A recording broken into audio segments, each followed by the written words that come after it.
Bonjour, j'espère que vous allez bien. Moi, ça m'impec. Cette vidéo sera la dernière des conséquences de l'augmentation du transport. Pour la production et la consommation des énergies, nous allons se focaliser à l'énergie fossile à travers le pétrole, plus précisément le carburant. Voici le sommaire. Donc, dans un premier temps, nous verrons les différents types de carburant, ensuite ses prix, ensuite brièvement ses conséquences sur l'effet de serre.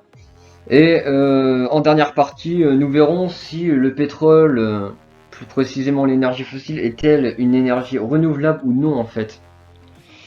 Il existe trois types de carburant de type diesel, appelé également gasoil. Il y a le B7, c'est le gasoil standard qui est le plus utilisé. Il est composé à 7% d'émag, qui est un biocarburant. Le B10 qui correspond au nouveau gasoil, qui comprend un maximum de 10% de biocarburant, et le XTL, un diesel synthétique, c'est-à-dire qu'il n'est pas dérivé du pétrole. Une partie de sa composition provient d'huile et de gaz. Tout comme le diesel, il existe trois principaux types d'essence. Il y a le E10, anciennement SP95-E10. Ce carburant contient 10% d'éthanol.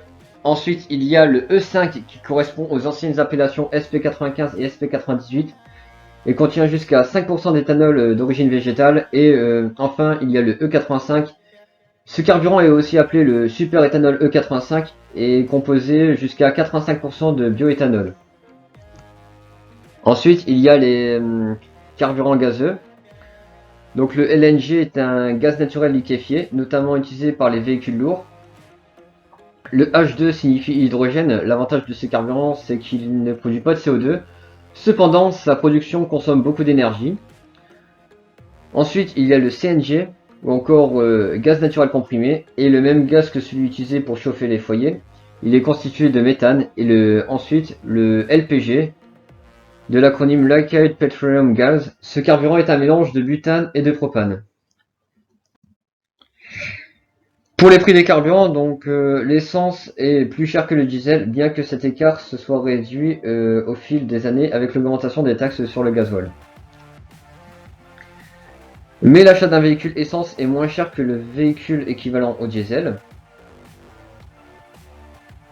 Cependant, de nouveaux carburants pourraient vous revenir moins cher, comme le bioéthanol qui connaît un essor fulgurant depuis la conversion possible de sa voiture grâce à l'installation du boîtier. Son prix est bien en deçà de celui de diesel, puisqu'il varie entre 50 et 72 centimes le litre, alors que le diesel coûte en moyenne 1,50 €.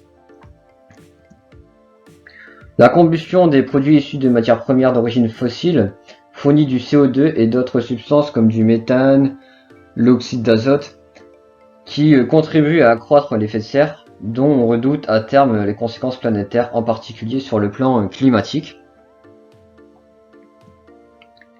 Dans le secteur du transport, qui représente une part importante de consommation d'énergie primaire fossile, les émissions de CO2 sont exprimées le plus souvent en grammes de CO2 équivalent par kilomètre parcouru.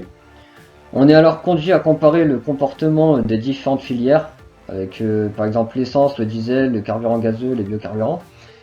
Cette opération doit prendre en compte les émissions de CO2 équivalent tout au long de la chaîne production-utilisation, donc en amont, c'est-à-dire au cours des opérations de raffinage, de transport et de distribution, et en aval lors de la combustion sur moteur à partir de la consommation du carburant et des émissions des différents polluants.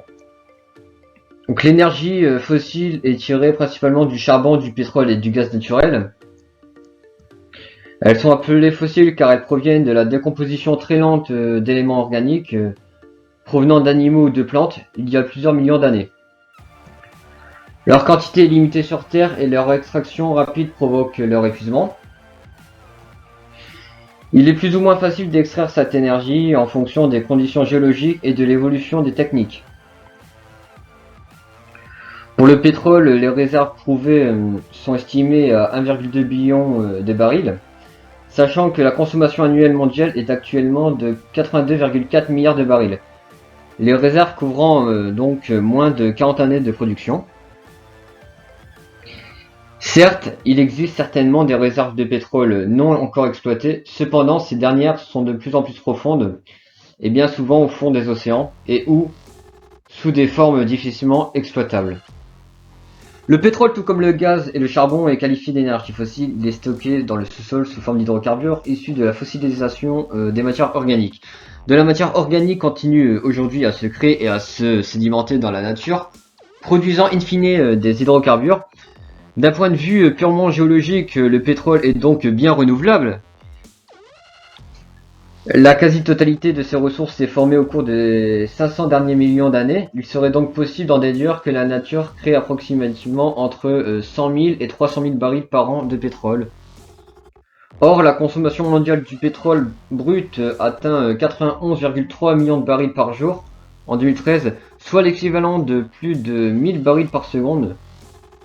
Cela donc signifie que nous consommerions a priori en moins de 5 minutes ce que la nature produit en un an. On en conclut que les hydrocarbures se renouvellent à l'échelle géologique, mais ne sont pas des énergies renouvelables au sens courant, c'est-à-dire renouvelées au rythme de notre consommation. Merci de m'avoir écouté.